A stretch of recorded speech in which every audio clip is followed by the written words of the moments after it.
BTR भैरबखुन्द बियाबाव मोनब्रै जौगालु बिथांखिफोर बेखेवदों लेङाइ मावफुं सोद्रोमा गबिन्द चन्द्र बसुमतारिया।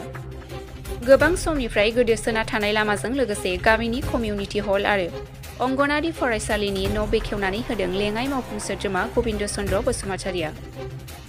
अंगनारि फरायसालिनि फरायसुला फरायसुलिफोरनि थाखाय मोजां फोरोंथाय होनो आरो सोलोंथाय लानो मोजां खाबु मोनबाय फोरोंगिरि आरो फरायसा फरायसुलि बिथांमोना। उदालगुरि बिधान सभा बियाबनि एमएलए गबिन्द बसुमतारिया बेखेवनाय पदला बिसिडिसि आरो भैरबखुन्द बियाबनि सिङाव थानाय हान्था मेलानि लामा, 1 नं आमजुलि बियाबाव अंगनारि मिरु आरो 1 नं आमजुलियाव थानाय कमिउनिटि हल बेखेवनाय समाव भैरबखुन्द ब्लक इउपिपिएलनि आफादगिरि मनज काक्लारिनि नेहाथारि गपि सेट्रि आरो बहजन प्रसान बिथांमोनाबो बाहागो लाफायो।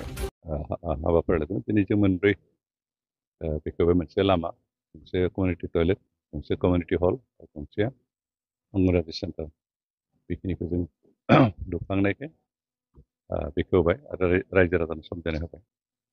जों मानबगिरि प्रमद बर'नि नेतृत्वआव जे सरकार थांनाय बोसोरथामाव जों दङ, सरकारा जथेस्थ खामानि मावदों आरो बे आमजुलि ओनसोला जोबोद पिसफोरा जोबोद बेकवार्ड बेबायदि ओनसोल, लामा सामा गैयामोन।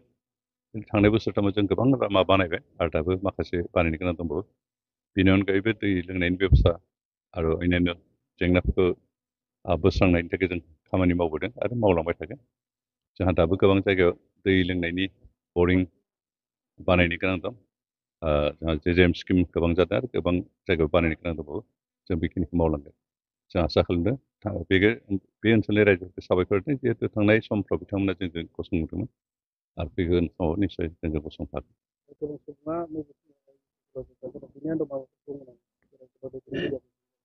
ओरैनो जिखुनु राजनैतिक दलनि मावथिफ्रानो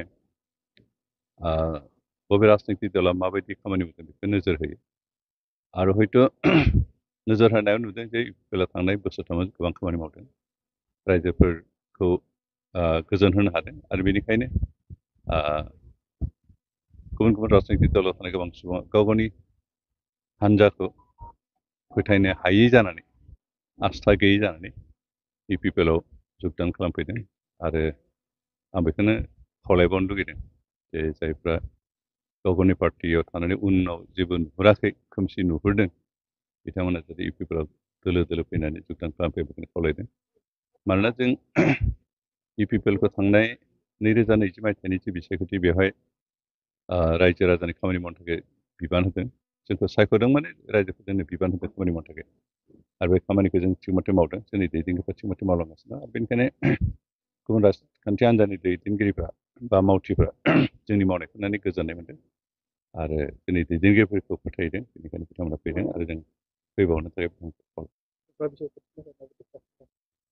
जा उफ्रा बिसायख'थि डेट दासिमहालागै डिक्लेयार खालामाखै, खिन्थु आगष्टनि बिथोराव हयथ' माबाया कड अफ कन्डाक्ट स्टार्ट जानो हागौ आरो बेनि थाखाय जों प्रिपेयार खालामगासिनो दं। जोंनि बिजाथि जों दासिमहालागै थि खालामाखै, खिन्थु खालामगोन। जों आसा खालामदों अन्तत' बे बिसायख'थियाव इउपिपिएलआ 40,000निख्रुइबो बांसिन भटनि बेब'धानाव देरहागोन आरो बेनि थाखाय जोंनि ग्राउन्डआव थानाय जायफोर सिडली कनस्टिटिउन्सिनि सिङाव थानाय जोंनि मावथिफ्रा मावगासिनो दं आरो जोंबो सम सम थांनानै खामानि मावहैगोन आरो दुलाराय ओनसोलनि सुबुंफ्रानो जों पार्टि वार्कारफ्रा बेयाव थांनानै खामानि मावो।